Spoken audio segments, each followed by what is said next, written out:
I'm here to provide an update into what happened this evening. The use of deadly force is a last resort that any officer wants to take. In this case, the suspect, who had already stabbed the mother of his children, was firing on officers and left us no other choice. The suspect, the 33-year-old white male, who was wanted for repeatedly stabbing the mother of his children this afternoon, he had stabbed her in front of the children, who are between the ages of 2 and 6, and left her bleeding in the 2800 block of 35th Street.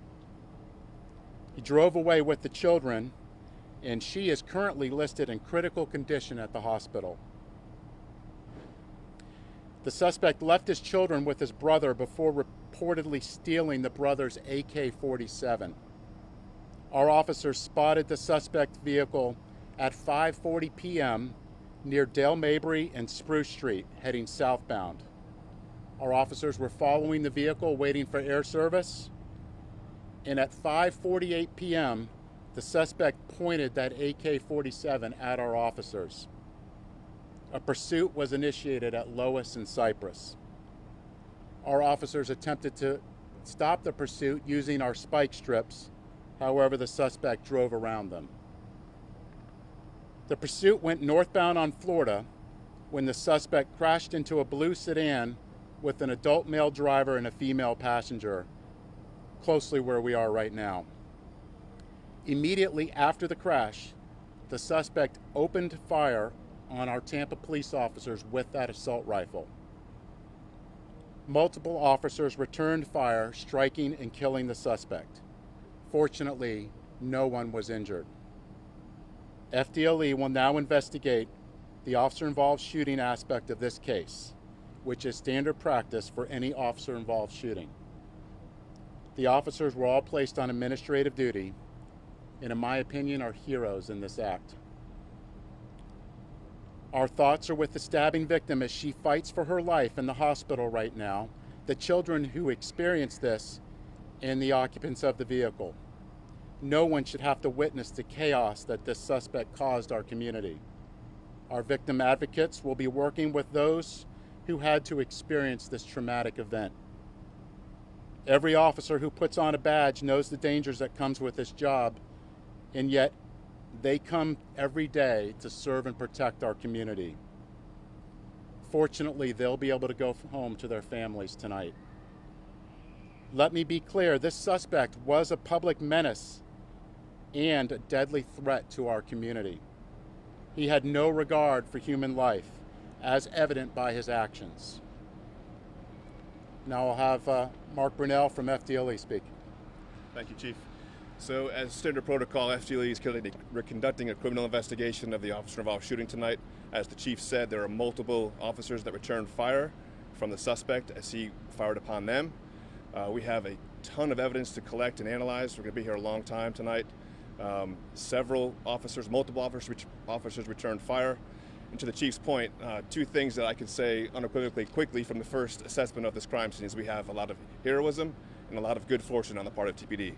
They dodged a lot of potentially bad things tonight, and they were absolute heroes. So the investigation will take some time. We have a lot of evidence to, again, analyze, collect. We have digital evidence we have to get, witness interviews, witness officer interviews. We have a lot of work ahead of us, but I would ask the public to please give us some patience. These things take some time.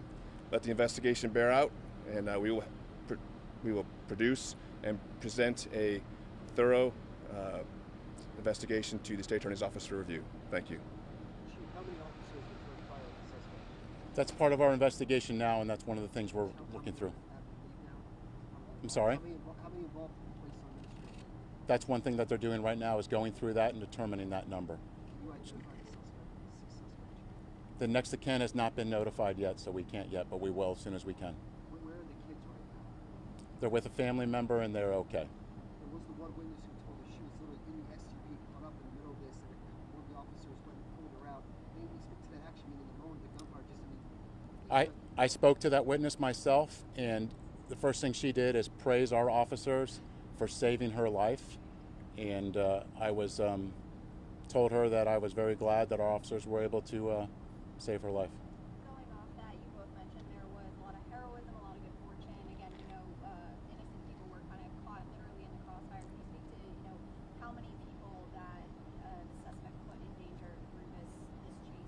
A lot of those details will come out in the investigation.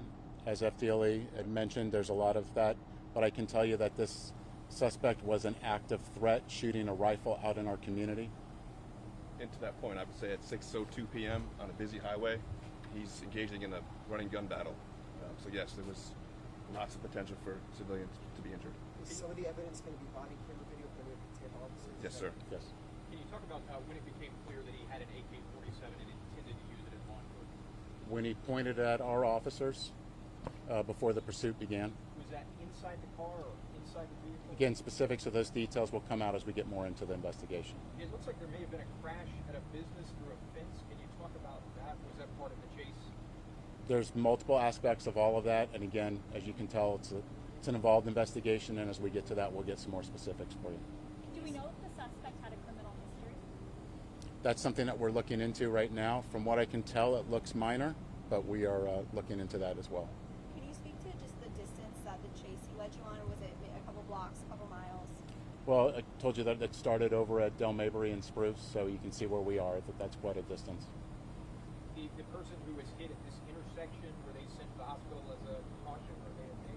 Again, part of all the investigation, but there were no injuries here. Do we know if the brother alerted you guys by calling 911? More specifics that'll have to come out in the investigation. All right? All right, thank you. Thank you.